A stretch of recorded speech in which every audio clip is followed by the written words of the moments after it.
Almost 10 years ago. They had been told there was an ongoing gas leak or toxic waste issue.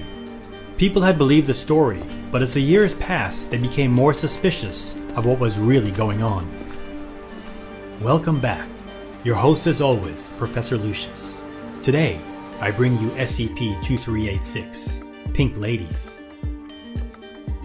The house was derelict and seemed like it had long ago been pillaged for anything of worth. There was hardly anything left, and by the looks of the whiskey bottles on the floor, some homeless people had been living here. What did appear a bit odd was that one of the bottles was practically full still. With all the empty bottles strewn about the house, it didn't seem likely that whoever had been drinking them would leave a perfectly good bottle behind. Besides that, there was a backpack nearby the couch. Wait, the couch? Hardly any furniture, no TV and empty shelves, but a perfectly good couch? It had some unique floral and stitched pattern on it, which wasn't typical. If anything, it appeared custom made. What was that? In the corner of her eye, she thought she saw something move.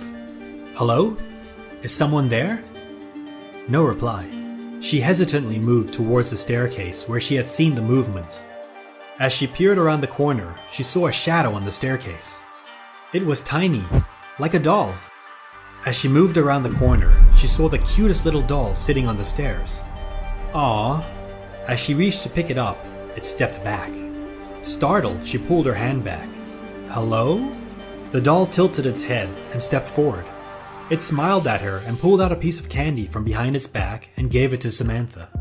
What was this magic? As she reached for the candy, coming down the stairs was another 3 of these lovely dolls. They bounced their way down to the other doll, smiling and waving. The next few hours flew by without Samantha realizing. She played with the dolls all afternoon. It was like a dream come true. What little girl didn't wish that their dolls could play with them? From outside, she heard a crash and a yell. Outside the window, she saw the shadows of 3 men walking past the house. 2 of them appeared to be wearing some sort of helmets. As she turned back, she took a deep breath. Floating, mere inches from her face, was one of the dolls. It had wings. Not only that, but its hands had been replaced by sharp claws, resembling scissors. Its eyes glowed and pulsed with anger, but it wasn't looking at her. It was looking past her at the window and the men outside. The man in front motioned to continue on, and the 3 of them left. As soon as they were out of earshot, the doll retracted its claws and its face returned to normal. It slowly floated back down to the floor, to be joined by its friends, who had hid behind the couch. At this point, it was starting to get dark, and Samantha thought she'd best head home. Truth be told, the scissors and wings had creeped her out a little, and she felt it prudent to end her day's journey now. After all, she wasn't even supposed to be here, and those men outside seemed like they could be dangerous. As the months wore on, she continued making visits to her new little friends. They were constantly giving her gifts, the last one being a beautiful blue gem. They had never harmed her, and only occasionally had she seen their scissor hands again. Only when those same men passed the house. She had managed to get a closer look at them. They seemed like some sort of police force, escorting a doctor or a scientist. She assumed they had been responsible for the quarantine in the area, and perhaps that's why the dolls didn't like them. What's that? Where'd you get it? Arthur had asked her. Samantha twisted her mouth into a frown. She had been dying to tell someone about her little friends. However, she wasn't sure if it was safe for them, or even him. It had been her little secret, but Arthur had always been trustworthy. You promise to keep this a secret? Arthur nodded anxiously. Okay. These dolls gave it to me, in the quarantine zone. Arthur frowned and looked uneasy. Who gave you the what and the where? Shut up, I'm serious. Arthur broke out in laughter. Fine, don't believe me. You won't be getting any gems. Okay, I'm sorry. Come on, show me. Samantha hesitated, once again unsure if it was a good idea. Come on, you know you can trust me. Samantha nodded hesitantly. Okay, we'll go next week when school's out. Hello? Nothing was there. No sound, no movement. Samantha called out again. I brought a friend. He's safe. He won't hurt you."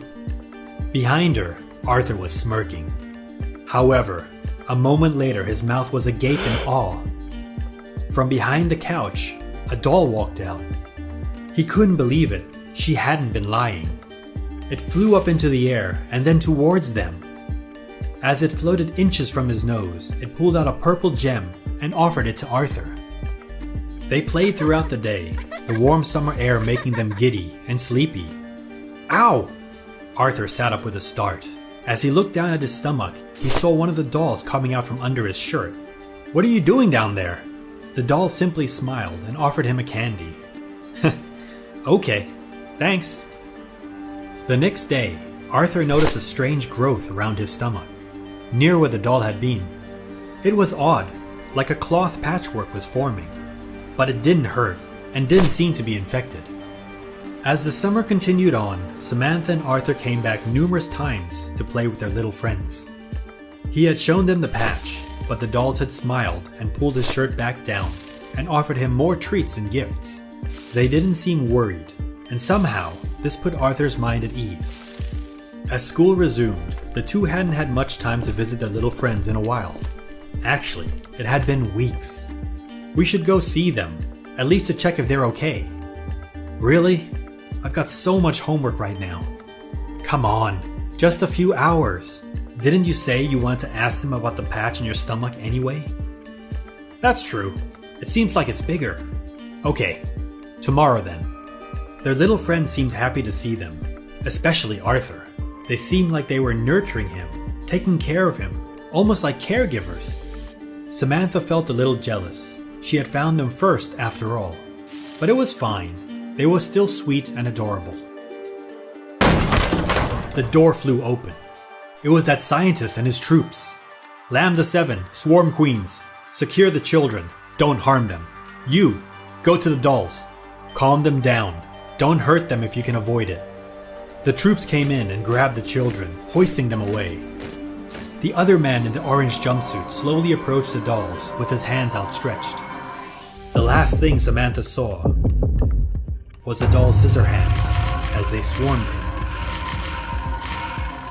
"Hello, children. My name is Dr. Kloss. Are you both feeling okay? Did those things harm you?" Arthur and Samantha looked at each other and shook their heads. "Okay, you've been going there for a while, haven't you?" "Yes, sir." "Don't worry, I'm not upset at you. Can you explain why they didn't harm you? They tore my man to bits, but seem to not have harmed either of you at all." "No, sir. They never tried to harm us." Kloss frowned. "Okay. Well, I better get you two home, eh? Amnestics and send them home. They aren't injured." Arthur woke up the next morning. How'd he get home? What had happened yesterday? In fact, it felt like pieces of his memory were missing from months ago. It all seemed like a blur. His head was a little woozy. Weird. Perhaps Samantha would know. "I've got no idea. I remember meeting you after school and going to the quarantine zone. And the rest? The rest is hazy." "Same. Weird. Maybe that toxic gas story was real." "Yeah, maybe." Arthur spent the rest of the day on his bed, daydreaming and playing games. He noticed his side itching, but kept on playing. The itching got worse. It was probably nothing. He'd take a look in a minute. Suddenly, he felt a sharp, searing pain in his side. He yelled out and looked down at his side. His shirt started to turn red with blood. Something was moving underneath it. He slowly peeled back his shirt.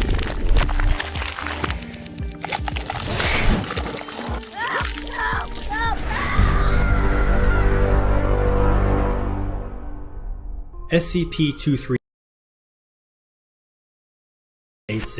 are a species of humanoid entities resembling dolls. DNA testing has shown similarities to the human botfly and silkworm. They have a set of wings similar to a butterfly or moth and all contain identical patterns on their torsos.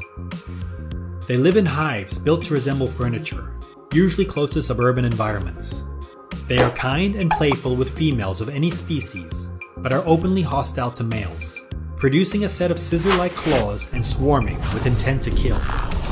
The exception being during spring and summer when they enter their mating season. During this period, they will treat males the same as females.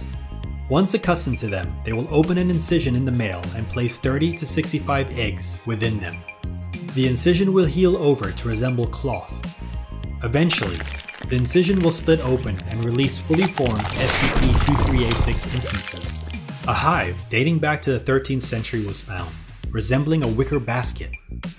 A few remaining scp-2386 bodies were found. They resembled textured wheat and corn dollies. Appearances aren't always what they seem.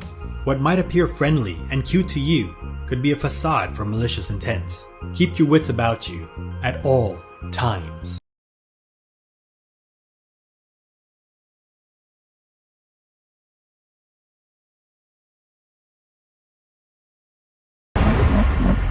Everybody wants to rule the